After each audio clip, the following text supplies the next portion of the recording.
Up next, local telco M1 has announced that it will replace its 19 existing mobile plans with one base plan each for SIM-only and handset bundles starting from Tuesday. That's May 28. With me to talk about this is our tech correspondent at the Straits Times, Koh Ping. She will be talking to us about the new M1 plans and how this affects us as well as M1. All right, welcome to the show, Koh Ping. All right, so could you summarize for us what these new plans are? Basically, M1 has followed the footsteps of its bigger rivals, Singtel, StarHub, to come up with simpler plans. But this time around, they completely replaced their 19 existing plans with the two new ones. Right. It's a SIM-only, no contract plan, comes at $25, offering 30 gig of monthly data with 1,000 minutes of talk time and 1,000 SMS. Whereas its handset plan comes at $30 and it offers 12 gig of data and 100 minutes of talk time and 100 SMS. So how does this compare to the other telcos? So for Singtel, it has this plan called GOMO.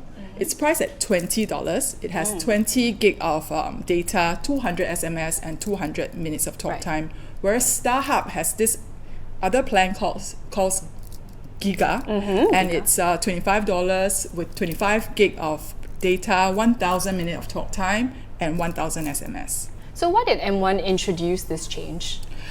Generally, I think consumers on the market, they are very confused, like you and I, confused with the many plans that the telcos offer and find it very hard to compare across different plans. So these no-frills plan seem to be also a response to the virtual mobile networks like Circles Live and 01, because they have come into the market with this business model, which is no contracts, SIM only, and they don't have physical stores. So if you look at their promotional campaigns, these telcos, they use bright colors and also a lot of young people in their promo, youthful, because they seem to be targeting the same group of people, which is the millennials, who want a lot of data, but they don't necessarily need a lot of talk time.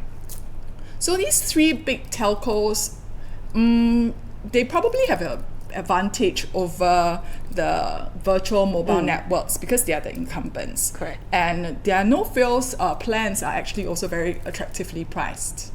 Right.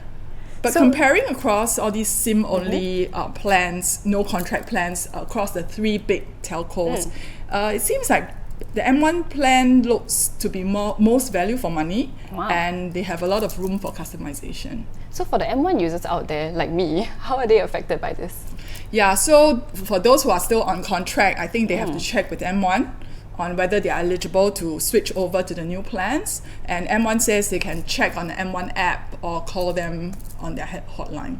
So what about M1 themselves? Why have they chosen to do this? So in my interview with the M1 CEO, he says this complete overhaul is aimed at putting the customers at the focus.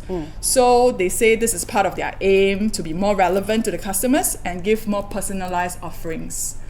I think it's really to give them an edge because they are kind of late to the party. Right, yeah, it does seem that way. All right, thanks for clearing the change for us. Okay, so those were our top stories of the day. For more news and videos, do head on to www.straitstimes.com. Once again, this has been Kimberly Jiao. Thank you for watching The Big Story, and we'll see you tomorrow.